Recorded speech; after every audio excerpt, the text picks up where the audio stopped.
Hello friend, this is Varun Singh और आप लोगों का बहुत बहुत स्वागत करता हूं डाउट डिस्ट्रॉय क्लासेस में। फ्रेंड्स, हम लोग का बैंकिंग टर्म्स का सीरीज चल रहा है और पहले भी हम लोगों ने बैंकिंग टर्म को डिस्कस किया है। जैसे टीडीटीएल को डिस्कस किया था हम लोगों ने कि टीडीटीएल होता क्या है, उससे हम लोग एनडीटीएल कैसे निकालते हैं, तो एनडीटीएल को भी हम लोगों ने डिस्कस कर लिया था। उसके बाद हम लोगों ने डिस्कस किया था एसएलआर को, उसके बाद हम लोग डिस्कस किया था सीआरआर को, और उसके बाद हम लोगों ने डिस्कस किया बैंक रेट को और रेपो रेट को। तो आज की क्लास में जो हम लोग डिस्कस करने जा रहे हैं, जो दो टर्म डिस्कस करने जा रहे हैं, वो टर्म्स है open market operation and marginal standing facility. तो सबसे पहले हम लोग ओपन मार्केट ऑपरेशन को डिस्कस करेंगे। तो जैसा कि मैंने रेपो में बताया था, रेपो रेट होता क्या है, ठीक है, मैंने पहले के वीडियो में बता चुका हूँ। रेपो रेट होता क्या है, तो जब भी कोई बैंक को ठीक है शॉर्ट टर्म लोन की ज़रूरत पड़ती है, कुछ समय के लिए लोन की ज़रूरत पड़ती है, जैसे एक दिन, जिसको हम लोग बोलते हैं ओवरनाइट रेपो, और एक दिन से ज़्यादा, जैसे 7 दिन हो गया, 14 दिन हो गया, 28 दिन हो गया, तो इसको टर्म रेपो हम लोग बोलते हैं बेसिकली। तो जब भी बैंक को शॉर्ट टर्म लोन्स की ज़रूरत पड़ती है, वो रीच करता है कहाँ, आरबीआई के पास। कहाँ रीच करता है, आरबीआई के पास। और वो बोलता है कि सर, मेरे पास कुछ गवर्नमेंट सिक्योरिटीज़ हैं, ठीक है, मैं इस गवर्नमेंट सिक्योरिटी को आपको प्लेज करता हूँ, ठीक है। कितने दिन के लिए, वो एक दिन भी हो सकता है, 7 दिन भी हो सकता है, 14 दिन भी हो सकता है, और 28 दिन भी हो सकता है, ठीक है। मान लेते हैं बैंक ने बोला कि मैं 7 दिन के लिए अपनी गवर्नमेंट सिक्योरिटी को प्लेज कर रहा हूँ, और इस गवर्नमेंट सिक्योरिटी को हम 7 दिन के बाद आपसे वापस खरीद लेंगे, दैट मीन्स रीपरचेज कर लेंगे, इसलिए इसका नाम पड़ा है क्या, रीपरचेज ऑप्शन, रेपो, ठीक है। तो वापस खरीद लेंगे। आरबीआई क्या बोलती है कि हम इस पे, जब आपको लोन प्रोवाइड कर रहे हैं अंडर रेपो, तो हम इस पर कुछ इंटरेस्ट चार्ज करेंगे, और वही इंटरेस्ट क्या कहलाता है, रेपो रेट, ठीक है। अब देखिए यहाँ हो क्या रहा है, यहाँ बैंक खुद आरबीआई के पास जा रही है गवर्नमेंट सिक्योरिटी को प्लेज करने के लिए, गवर्नमेंट सिक्योरिटी को सेल करने के लिए, ठीक है। और रिवर्स रेपो में क्या होता है, आरबीआई जाती है बैंकों के पास गवर्नमेंट सिक्योरिटी को प्लेज करने के लिए, ठीक है। तो यहाँ जब बैंक को नीड है तब वो काम हो रहा है, या बैंक को नीड है तब गवर्नमेंट सिक्योरिटी का सेल्स एंड परचेज हो रहा है, ठीक है। यानी जब बैंक को ज़रूरत होती है लोन्स के अंदर रेपो, तब वो आरबीआई के पास जाते हैं, गवर्नमेंट सिक्योरिटी को प्लेज करते हैं और उसके बदले लोन लेके आते हैं। जब आरबीआई को मार्केट से इन्फ्लेशन को कम करना होता है, तो वो क्या करती है, अपने गवर्नमेंट सिक्योरिटी को बैंकों के पास जाके सेल करती है, और उससे फिर पैसा अपनी ओर खींच लेती है, ठीक है, इन्फ्लेशन को कर्व करने के लिए। लेकिन ओपन मार्केट ऑपरेशन में क्या होता है, जब आरबीआई डेलिब्रेटली, ठीक है, सेल्स एंड परचेज करवाती है गवर्नमेंट सिक्योरिटी को ओपन मार्केट में, उसको हम लोग बोलते हैं ओएमओ। यहाँ तो बैंक जा रही है ना आरबीआई के पास, ठीक है, मार्केट ओपन तो नहीं है सारे बैंक के लिए कि हाँ भाई आप आओ और अपना गवर्नमेंट सिक्योरिटी को बेचो या गवर्नमेंट सिक्योरिटी को खरीदो, ऐसा तो हो नहीं रहा रेपो के अंदर। लेकिन ओएमओ के अंदर ऐसा होता है, एक ओपन मार्केट होता है, जनरली ये ऑनलाइन होता है, ओपन मार्केट होता है, जहाँ RBI approved government securities float करते हैं, जहाँ RBI approved government security float करते हैं, और कोई भी बैंक्स वहाँ से जाके गवर्नमेंट सिक्योरिटी को परचेज कर सकती है या अपने गवर्नमेंट सिक्योरिटी को बेच सकती है, ठीक है। तो ये होता है ओपन मार्केट ऑपरेशन का कंसेप्ट, कि ओपन मार्केट ऑपरेशन जब आरबीआई डेलिब्रेटली ये काम करवाए बैंकों से, बैंक नहीं बचा रही है लेकिन आरबीआई डेलिब्रेटली ये काम करवा रही है बैंकों से ओपन मार्केट के अंदर, ऑनलाइन प्लेटफॉर्म पे, कि भैया आप आओ और गवर्नमेंट सिक्योरिटी को या तो परचेज करो या तो सेल करो, एज पर द रिक्वायरमेंट, ठीक है। इकोनॉमी की क्या रिक्वायरमेंट है उस हिसाब से करती है। अगर इकोनॉमी के अंदर इन्फ्लेशन बहुत ज़्यादा है, तो आरबीआई क्या करेगी, गवर्नमेंट सिक्योरिटी को सेल करेगी, it will sell the government security in the open market operation. अब इकोनॉमी में डिफ्लेशन है, ठीक है, स्लो डाउन है, तो आरबीआई क्या करेगी, इकोनॉमी में लिक्विडिटी को इन्फ्यूज़ करना चाहेगी। तो लिक्विडिटी को इन्फ्यूज़ कैसे कर सकती है, जब वो बोले बैंकों को कि आप ओपन मार्केट ऑपरेशन में आओ और अपने गवर्नमेंट सिक्योरिटी को बेचो, उसके बदले आरबीआई बैंक में इन्फ्यूज़ करेगी लिक्विडिटी, और उस तरह से हमारा इकोनॉमी रिवाइव होगा, स्लो डाउन से निकल कर बाहर आता है, ठीक है। लेकिन जब इन्फ्लेशन होता है तो ठीक इसका उल्टा काम करते हैं, ठीक है ना। तो ओपन मार्केट ऑपरेशन समझ में आया। देखिए अब ओपन मार्केट ऑपरेशन का ज़रूरत क्या है, जो फ्लक्चुएशन होते हैं इकोनॉमी के अंदर, ठीक है, जो शॉर्ट टर्म फ्लक्चुएशन होते हैं इकोनॉमी के अंदर, उस चीज़ को मैनेज करने के लिए आरबीआई क्या करती है, ओपन मार्केट ऑपरेशन करती है। जैसे अगर मार्केट के अंदर इन्फ्लेशन है, यानी महंगाई बढ़ गई है इकोनॉमी के अंदर, इकोनॉमी के अंदर महंगाई बढ़ गई है, कहने का मतलब क्या है कि लोगों के पास क्या है, पैसा ही पैसा है। लोगों के पास क्या है, पैसा ही पैसा है। और इस केस में डिमांड बढ़ जाती है इकोनॉमी के अंदर, और जैसे ही इकोनॉमी के अंदर डिमांड बढ़ेगी, the prices of the good will increase, और जैसे ही प्राइसेस बढ़ेंगे गुड्स के, it will lead to inflation. अब इन्फ्लेशन को कम करना है आरबीआई को, तो आरबीआई क्या करेगी, मार्केट से क्या करेगी, पैसे को अपनी तरफ खींचने का कोशिश करेगी, मार्केट की लिक्विडिटी को कम करने का कोशिश करेगी। तब जाके क्या होगा, डिमांड गिरेगा, और जैसे ही डिमांड गिरेगा इन्फ्लेशन कंट्रोल में आ जाएगा। तो मार्केट से लिक्विडिटी खींचेगी कैसे, अंडर ओपन मार्केट ऑपरेशन। तो आरबीआई क्या करेगी, मार्केट के अंदर से लिक्विडिटी खींचने के लिए आरबीआई क्या करेगी, सेल करेगी। क्या करेगी, सेल करेगी। किसको, गवर्नमेंट सिक्योरिटीज़ को सेल करेगी। गवर्नमेंट सिक्योरिटी क्या होता है, पहले के वीडियो में बता चुका हूँ, अब नहीं बताऊँगा, पिछले वीडियो जाइए और चेक कीजिए। गवर्नमेंट सिक्योरिटीज़ को क्या करेगी, सेल करेगी। अब गवर्नमेंट सिक्योरिटी को सेल करने से होगा क्या, मान लीजिए बहुत सारा बैंक है, ए बी सी डी, ठीक है, बैंकों के पास बहुत पैसा है, इसलिए वो ज़्यादा लेंड कर रही है और लोगों के पास ज़्यादा पैसा पहुंच रहा है। ठीक है, अब बैंकों के पास ज़्यादा पैसा ना हो, उसके लिए आरबीआई क्या करे, गवर्नमेंट सिक्योरिटी को बेच रही है। अब बैंकों के पास ज़्यादा पैसा नहीं बचेगा तो क्या होगा, बैंक ज़्यादा लेंड नहीं कर पाएगी। जब बैंक ज़्यादा लेंड नहीं कर पाएगी, लोगों के पास पैसा कम होगा, डिमांड घटेगा इकोनॉमी के अंदर और इन्फ्लेशन टारगेट हो जाएगा। अब यहाँ सेल कर रही है गवर्नमेंट सिक्योरिटी को आरबीआई, और आरबीआई ने इंस्ट्रक्शन दिया बैंकों को कि आइए और गवर्नमेंट सिक्योरिटी को खरीदिए। बैंक जाएगी गवर्नमेंट सिक्योरिटी को खरीदेगी।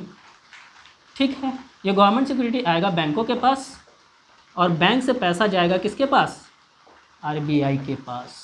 बैंक से पैसा जाएगा किसके पास, आरबीआई के पास। ठीक है, नाउ जैसे ही बैंक के पास पैसा गया, बैंक के पास से पैसा गया आरबीआई के पास, बैंक की लिक्विडिटी हो जाएगी कम, इकोनॉमी में लिक्विडिटी हो जाएगी कम, डिमांड हो जाएगा इकोनॉमी का कम, और इन्फ्लेशन टारगेट हो जाएगा। ठीक है, यहाँ कर रही थी सेल। अब इकोनॉमी में स्लो डाउन है, यानी इकोनॉमी के अंदर लिक्विडिटी इन्फ्यूज़ करने की ज़रूरत है। इसके पहले केस में हम लोगों ने क्या देखा, लिक्विडिटी को कर्व कर रही थी आरबीआई। नाउ अब इन्फ्यूज़ करने की ज़रूरत है इकोनॉमी के अंदर, क्योंकि इकोनॉमी क्या है, स्लो डाउन है। ठीक है, अब इकोनॉमी के अंदर अगर लिक्विडिटी को इन्फ्यूज़ करना है तो उसके लिए आरबीआई क्या करती है, परचेज करती है। किसको, गवर्नमेंट सिक्योरिटीज़ को क्या करती है, परचेज करती है। जैसे ही आरबीआई गवर्नमेंट सिक्योरिटी को परचेज करेगी, बैंक के पास ज़्यादा लिक्विडिटी जाएगा, क्योंकि बैंक से ही तो परचेज कर रही है ना आरबीआई, तो बैंक के अंदर ज़्यादा लिक्विडिटी जाएगा, बैंक ज़्यादा लोन लेंड कर पाएगी, और उससे इकोनॉमी फिर से क्या होगी, धीरे धीरे रिवाइव कर जाएगी। ठीक है, तो लिक्विडिटी को इन्फ्यूज़ करने के लिए आरबीआई क्या करती है, गवर्नमेंट सिक्योरिटीज़ को परचेज करती है, और लिक्विडिटी को कर्व करने के लिए आरबीआई क्या करती है, गवर्नमेंट सिक्योरिटीज़ को सेल करती है। ठीक है, तो यही था ओपन मार्केट ऑपरेशन, जिसमें गवर्नमेंट सिक्योरिटीज़ का सेल्स एंड परचेज हो रहा था as per the need of the economy. Now moving to MSF. MSF क्या है, ठीक है, मार्जिनल स्टैंडिंग फैसिलिटी है क्या। देखिए, बैंक को ना लोन की ज़रूरत पड़ती है। ठीक है, बैंक को हमेशा लोन की ज़रूरत पड़ सकती है।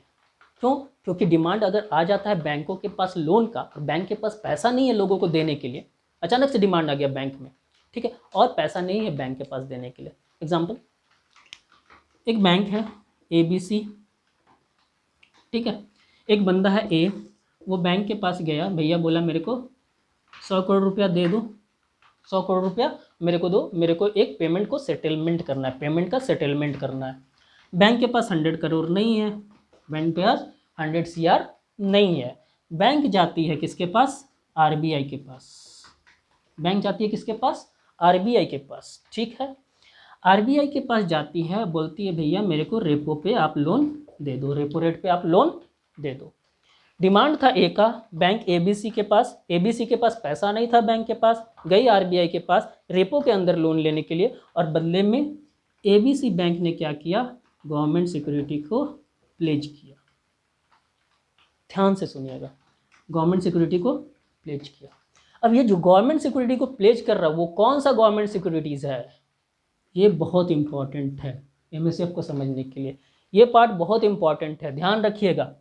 मैंने बताया था कि एसएलआर कोटा मेंटेन करना होता है हर बैंक को, हर बैंक को एसएलआर कोटा मेंटेन करना होता है। सपोज 19% है एसएलआर करेंटली, मान लेते हैं कि 19% है करेंटली एसएलआर किसी बैंक का। सपोज इसी बैंक का ले लेते हैं एबीसी का, एनडीटीएल है कितना 100 CR मान लेते हैं, 1000 CR मान लेते हैं, 100 CR मान लेते हैं, ठीक है। 100 CR क्या है एनडीटीएल। अब एनडीटीएल का 19%, ठीक है, मेंटेन करना है हर बैंक को in the form of SLR. अब 100 करोड़ का 19% कितना होगा, it will be 19 CR। 19 crore SLR quota के फॉर्म में हर बैंक को अपने पास रखना है। अब 19 करोड़ किस फॉर्म में रख सकती है बैंक, तो उसके पास कुछ डिस्क्रिशन है। डिस्क्रिशन क्या है, या तो बैंक उसे कैश के फॉर्म में रख सकती है, या तो गोल्ड के फॉर्म में रख सकती है, या गवर्नमेंट सिक्योरिटीज़ के फॉर्म में रख सकती है। तीनों के फॉर्म में रख सकती है, बैंक का डिस्क्रिशन है ये। नाउ मान लेते हैं कि एसएलआर कोटा का जो 19 करोड़ का रिक्वायरमेंट था कि बैंक को as a SLR quota maintain करना है कितना 19 करोड़, और बैंक ने क्या किया 19 करोड़ का गवर्नमेंट सिक्योरिटीज़ को परचेज कर लिया है। 19 करोड़ का गवर्नमेंट सिक्योरिटीज़ को बैंक एबीसी ने परचेज कर लिया है। तो ये जो गवर्नमेंट सिक्योरिटीज़ है ना, ये कहलाती है एसएलआर कोटा की गवर्नमेंट सिक्योरिटीज़। क्या कहलाएगी ये गवर्नमेंट सिक्योरिटीज़, एसएलआर कोटा की गवर्नमेंट सिक्योरिटीज़, क्योंकि इस गवर्नमेंट सिक्योरिटीज़ का यूज हो रहा है एसएलआर कोटा को मेंटेन करने के लिए। That's why this government security will be term as government securities of SLR Kota.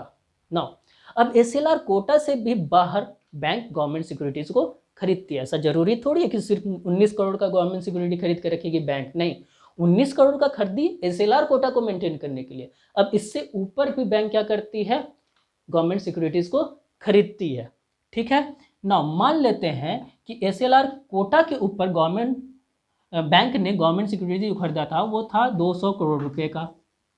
मान लेते हैं कि 200 करोड़ रुपए का गवर्नमेंट सिक्योरिटी को परचेज किया था एसएलआर कोटा के ऊपर। ये तो 19 करोड़ फिक्स है, उसमें से कोई भी पैसा नहीं निकलेगा, कोई भी गवर्नमेंट सिक्योरिटी प्लेज नहीं होगा, क्लियर है।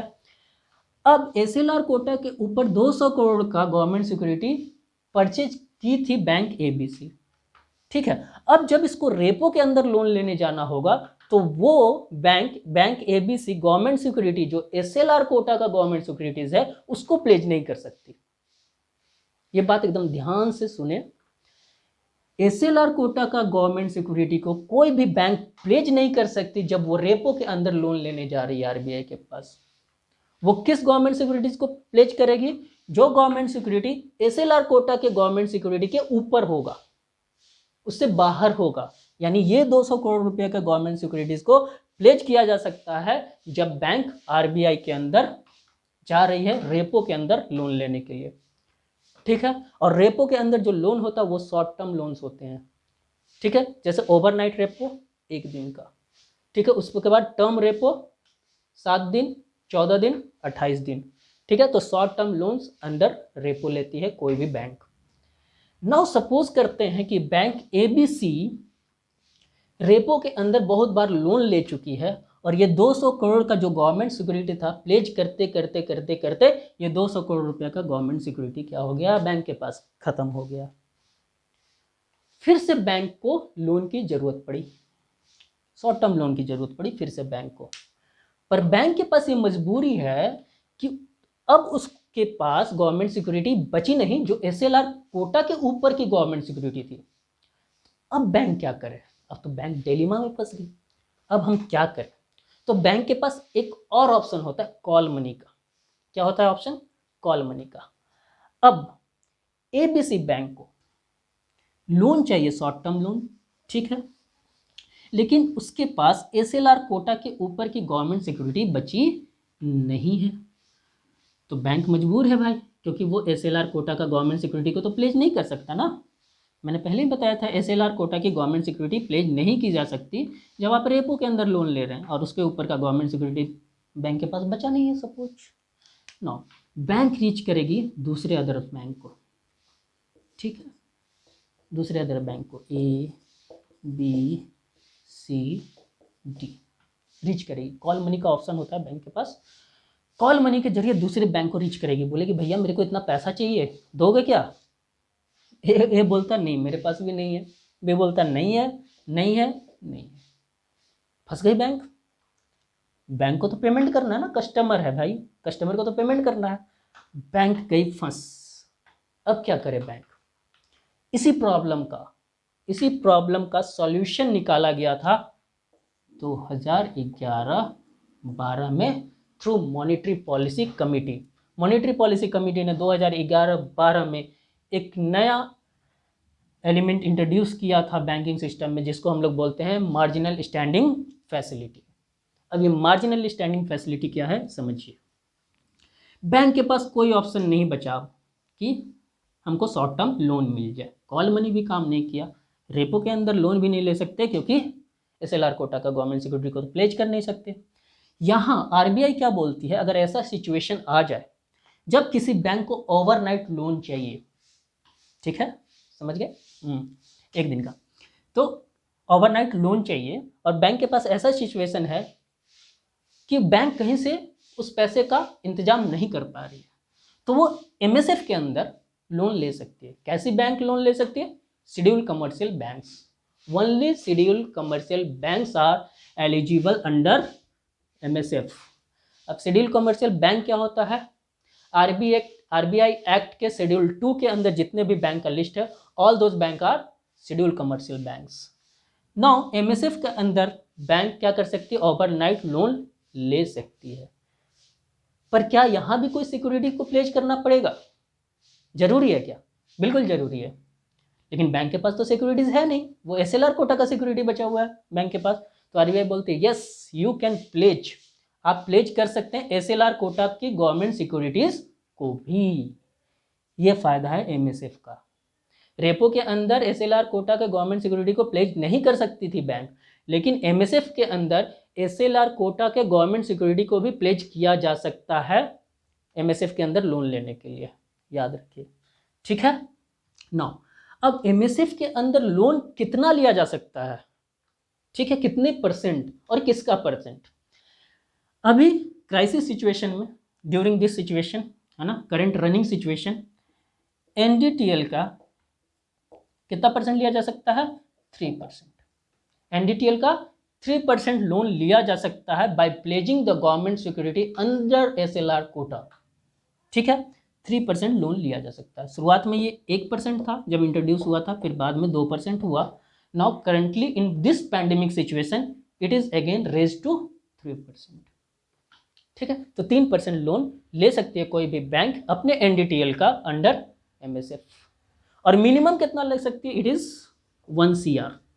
मिनिमम 1 करोड़ तो लेना ही भैया आपको, ठीक है। मैक्सिमम कितना ले सकती है? 3% ऑफ द NDTL। क्लियर है MSF? तो यही कंसेप्ट था MSF का। एक स्पेशल विंडो देता है हर बैंक को कि भाई जब सब तरफ फेल हो जाए तो हम क्या करें। RBI बोलता है MSF है ना, come and get a loan through this system. Clear है? MSF यही था, MSF का कंसेप्ट यही था। क्लियर है? होप करता हूँ कि आपको वीडियो पसंद आया हो। मुझे लगता है ज़रूर पसंद आएगा। इतना मेहनत से पढ़ाता हूँ, देखिए पसीना चू रहा है, फ़ैन भी नहीं चलाया मैंने क्योंकि साउंड आएगा, ठीक है। तो प्लीज़ वीडियो को लाइक कीजिए, चैनल को सब्सक्राइब कीजिए, और अलग अलग टर्म, इकोनॉमिक टर्म्स को जानने के लिए एक लाइक तो बनता है ना, लाइक कीजिए ज़रूर, मोटिवेशन मिलता है, ठीक है। तो जितना ज़्यादा से ज़्यादा वीडियो को शेयर कर सकते हैं शेयर कीजिए, ठीक है। अगले लेक्चर में हम लोग फिर से 2-3 टर्म्स को लेके आएंगे, बैंकिंग के टर्म्स को। और ये बैंकिंग के टर्म्स सिर्फ बैंकिंग के एग्ज़ाम के प्रिपरेशन के लिए नहीं है, एक आम आदमी भी जान सकता है सारे बैंकिंग को टर्म। इकोनॉमिक्स को जानना एक आम आदमी के लिए भी बहुत इंपॉर्टेंट है। एक आम आदमी भी जान सकता है, जो UPSC की तैयारी कर रहे हैं उनके लिए भी बहुत इंपॉर्टेंट है, क्योंकि मैं डिटेल डिस्कशन करता हूँ, ठीक है।